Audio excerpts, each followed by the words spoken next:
Menopause వచ్చేసాక bleeding కనిపిస్తే అది క్యాన్సర్ అయినా?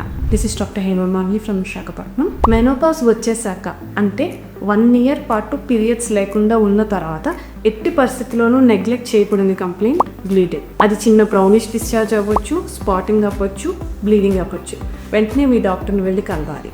ఈ పోస్ట్ మెనోపాజల్ బ్లీడింగ్కి most common reason hormone levels drop అవ్వడం వల్ల ఎండోమెట్రియల్ లైనింగ్ థిన్ అయ్యి బ్లీడింగ్ లాగా కనిపిస్తూ ఉంటుంది. అదర్ రీజన్స్కి వచ్చేసరికి ఫైబ్రాయిడ్స్ ఉండొచ్చు, పాలిప్స్ ఉండొచ్చు, ఎండోమెట్రియల్ లైనింగ్ ఉండాల్సిన దానికన్నా ఎక్కువ ఉండొచ్చు. దీన్ని ఎండోమెట్రియల్ హైపర్ప్లేషియా అంటాం. అప్ టు 10% ఆఫ్ కేసెస్లో క్యాన్సర్ అయ్యే ఛాన్స్ కూడా ఉంటుంది.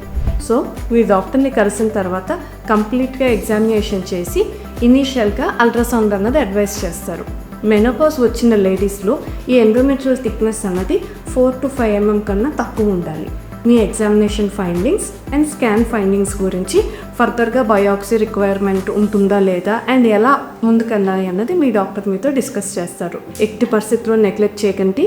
స్పాటింగ్ ఆర్ బ్లీడింగ్ మెనోపాజ్ వచ్చిన తర్వాత కనిపిస్తే వెంటనే మీ డాక్టర్ని వెళ్ళి కనబడతాయి. Thank you.